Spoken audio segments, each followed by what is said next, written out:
Hello dear student, class 8th. Today we reading parts of cell. आज हम पढ़ेंगे कोशिका के भाग. Parts of the cell. We will first discuss about the basic parts of the cells and then describe the general structure of an animal and plant cell. सबसे पहले हम किसके बारे में डिस्कस करते हैं कि कौन कौन से पार्ट होते हैं. एक जो टिपिकल सेल जो होती है, एक प्रारूपिक कोशिका को हम कह सकते हैं. तो there are mainly 4 parts of the cell. One cell wall only present in plant cell. Cell membrane, इसको हम कोशिका झिल्ली बोलते हैं. साइटोप्लाज्म, इसको हम कोशिका द्रव्य बोलते हैं. और सेल ऑर्गेनेल्स, जो कोशिका द्रव्य होता है उसमें कई सेल ऑर्गेनेल्स जैसे माइटोकॉन्ड्रिया, गाल्जी आदि पाए जाते हैं. और चौथा important part of the cell nucleus, इसको हम कहते हैं केंद्रक.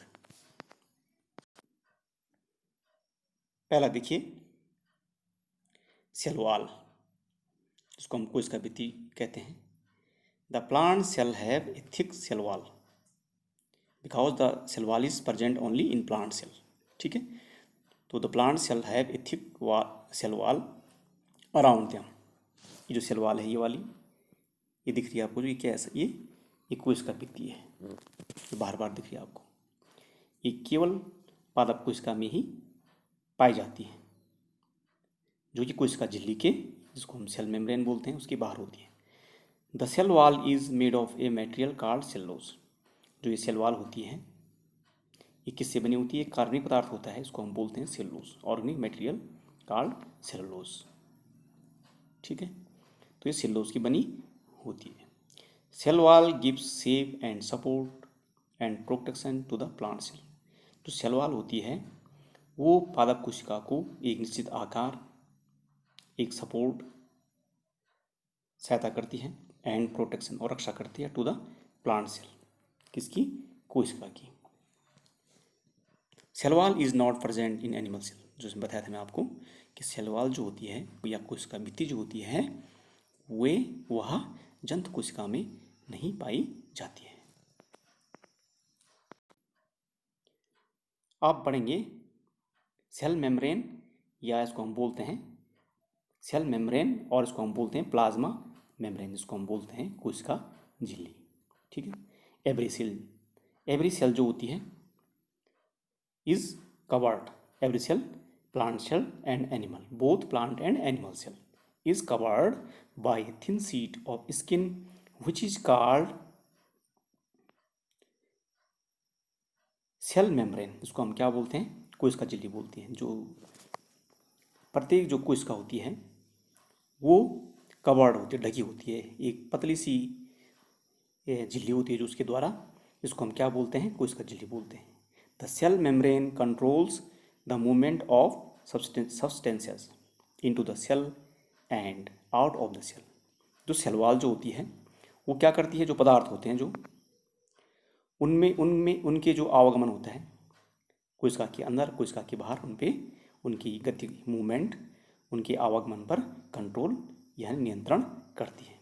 The nature of cell membrane will be selective permeable. जो कोशिका झिल्ली उसकी प्रकृति कैसी होती है? वर्णात्मक पारगम्य. सेलेक्टिव परमेबल का मतलब ये होता है कि जो कोशिका झिल्ली होती है वो विशेष आकार के पदार्थों को, the special nature of the material, विशेष प्रकार के आकार या प्रकृति के भोज्य पदार्थों को अपने में से होकर गुजरने देती है. तो ऋणात्मक पारगम्य होती हो, सिलेक्टिव परमेबल. ठीक है, आगे देखिए.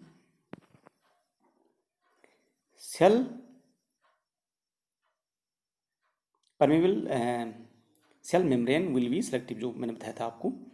और the cell membrane is a living part. Living part का मतलब होता है कि ये जो कोशिका का एक जैविक भाग है. ठीक है, आगे देखिए. यहाँ पे ये है आपकी, ये जो बाहर का जो ये है इनक्लोज, ये आपकी क्या है? सेल मेम्ब्रेन है. ठीक है, ये जीवाणु में जीवाणु की कोशिका झिल्ली, जीवाणु कोशिका जो होती है, ठीक है, बैक्टीरियम, और ये जंतु कोशिका है उसकी कोशिका झिल्ली। अब है cytoplasm. Cytoplasm is A transparent jelly like material which fills the cell between nucleus and cell membrane। Cytoplasm उसको हम बोलते हैं, कोशिका द्रव्य बोलते हैं इसको। तो कैसा होता है, ट्रांसपेरेंट होता है, मतलब पारदर्शी type, jelly jelly like material है, ठीक है, जो क्या करता है, which fill the cell between nucleus and, कहाँ भरा होता है ये, केंद्रक और कोशिका झिल्ली के मध्य में जो द्रव्य पाया जाता है उसको हम बोलते हैं कोशिका द्रव्य। Cytoplasm is a kind of chemical factory of the cell. Cytoplasm जो होता है उसको हम क्या बोलते हैं, केमिकल फैक्ट्री बोलते हैं, रासायनिक उद्योग उसको हम कह सकते हैं फैक्ट्री, ठीक है, क्योंकि वो क्या करता है, बहुत सारे उसमें क्या होते हैं, कार्बनिक अकार्बनिक पदार्थ होते हैं, इसलिए उसको हम बोलते हैं केमिकल फैक्ट्री बोलते हैं, ठीक है। और सेल वॉल एंड जो न्यूक्लियस होता है वो मिलकर क्या बनाते हैं, protoplasm. Here new substances are built from materials taken into the cell and energy is released and stored। इसमें क्या होती है, एनर्जी रिलीज करता है कोशिका के लिए, जो कोशिका जो कोशिका जो जितने भी फंक्शन करती है, जितने भी कार्य करती हैं, ठीक है, क्योंकि the cell is the functional and structural unit of the organism. तो इसीलिए जितने फंक्शन होते हैं वो सब इस पे ऊर्जा कौन देता है, कोशिका झिल्ली ऊर्जा प्रदान करती है, ठीक है। और द वेरियस स्ट्रक्चर, बहुत सारे जो संरचनाएं होती हैं जिनको हम सेल ऑर्गेनल्स बोलते हैं, वो पाए जाते हैं किसमें, कोशिका द्रव्य में, सच है जैसे माइटोकॉन्ड्रियम जो समझाया था आपको, गोल्जी बॉडीज, राइबोसोम एटसेट्रा इत्यादि आदि, ठीक है। तो यहाँ पे ये आपको जो चित्र दिख रहा है इसमें जो ये कोशिका है और कोशिका के मध्य जो ये जेली सदृश, ठीक है, जो ये मटेरियल है जिसमें कि बहुत सारे ऑर्गेनिक और इनऑर्गेनिक मटेरियल्स क्या रहते हैं, फिल रहते हैं, भरे होते हैं, इसको हम बोलते हैं कोशिका द्रव्य बोलते हैं इसको, ठीक है। तो ये आपकी कोशिका द्रव्य के बारे में। Nucleus. Nucleus is the large spherical organelles present in all the cells. Nucleus जो होता है एक बहुत बड़ा स्फेरिकल मतलब गोलीय और कोशिकांग है जो कि सभी कोशिकाओं में पाया जाता है। यूकैरियोटिक में जो होता है पूर्ण completely developed nucleus present, but in जो प्रोकैरियोटिक सेल्स जो होती हैं उनमें ये पूर्ण रूप से डेवलप न्यूक्लियस नहीं पाया जाता है, ठीक है। तो यह न्यूक्लियस है और ये न्यूक्लियोलस है आपका, केंद्रिका जिसको हम बोलते हैं, इसमें राइबोसोम भी होते हैं, उनको मैं राइबोसोम के बारे में आगे पढ़ाऊँगा। न्यूक्लियर इनवेलॉप, ठीक है, इसको बोलते हैं केंद्रक झिल्ली। न्यूक्लियोप्लाज्म इसको बोलते हैं हम क्या, केंद्रक द्रव्य, और ठीक है न्यूक्लियोप्लाज्म, और एक क्रोमोसोम्स इसमें होते हैं बहुत सारे जो कि क्या करते हैं, जो कि जनन में जो अति महत्वपूर्ण भूमिका निभाते हैं। जैसे आपको पता है इन ह्यूमन क्रोमोसोम्स कितने होते हैं, 23 जोड़ी, 23 pair of the chromosomes and total amount of the chromosomes in human are 46, यानी 46 उसको हम बोलते हैं, ठीक है। 44 प्लस x+y एंड x+x, ठीक है। तो ये है क्रोमोसोम्स के बारे में विस्तार से मैं आगे आपको समझाऊंगा। तो nucleus controls all the nucleus जो होता है, ये nucleus controls all the activities of cell, जितनी भी क्रियाएं होती है कोशिका की उनमें नियंत्रण कौन करता है, केंद्रक करता है। The largest organelles in the cell, ये सबसे बड़ा ऑर्गेनेल्स है किसमें, कोशिका में। Nucleus is separated from the cytoplasm by a membrane. जो न्यूक्लियस जो होता है सेपरेटेड मतलब अलग रहता है किसके द्वारा, कोशिका केंद्रक झिल्ली के द्वारा। साइटोप्लाज्म के अंदर रहता है, बाहर चारों उसके क्या होता है, कोशिका द्रव्य होता है और फिर केंद्रक झिल्ली होती है उसके अंदर रहता है। बाय मेम्ब्रेन जिसको हम क्या बोलते हैं, कॉल्ड न्यूक्लियर मेम्ब्रेन, केंद्रक झिल्ली। The nucleus containing chromosomes and nucleus is bound by a membrane called nuclear membrane, जो मैंने समझाया था आपको।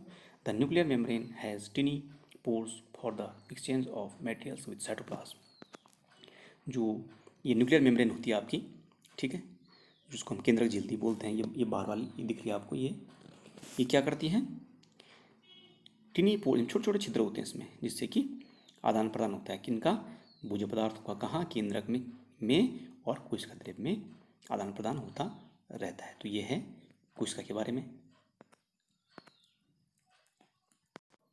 Protoplasm, all the living matter in a cell is called protoplasm. जो जैव पदार्थ उसको हम बोलते हैं, प्रोटोप्लाज्म बोलते हैं उसको हम, या इसको हम जीव द्रव्य बोलते हैं। और protoplasm is a liquid substances, एक क्या है, ये एक द्रव के रूप में रहता है ये पदार्थ, which is present inside the cell membrane, जो कि कहाँ रहता है, जो कोशिका झिल्ली उसके अंदर, यानी कोशिका द्रव्य और केंद्रक द्रव्य को मिलाकर हम उसको, हम दोनों को क्या बोलते हैं, हम प्रोटोप्लाज्म कह सकते हैं। ठीक है, क्या कह सकते हैं, protoplasm. Protoplasm include cytoplasm, nucleus and other organelles. ठीक है, most of the protoplasm is made up of compounds of only 4 elements. अधिकांश जो द्रव्य होता है वो सिर्फ 4 तत्वों से मिलकर बना होता है। उनमें कौन कौन होते हैं, main carbon, hydrogen, nitrogen and oxygen. Some of the compound present in the protoplasm are water. और अन्य जो पदार्थ हैं जो पाए जाते हैं किसमें, केंद्र में पाए जाते हैं, वो कौन कौन है, water, carbohydrates, protein, fats, nucleic acid and material salts, ये सब पाए जाते हैं। और यही जो होता है इसको जीवन का भौतिक आधार भी बोलते हैं।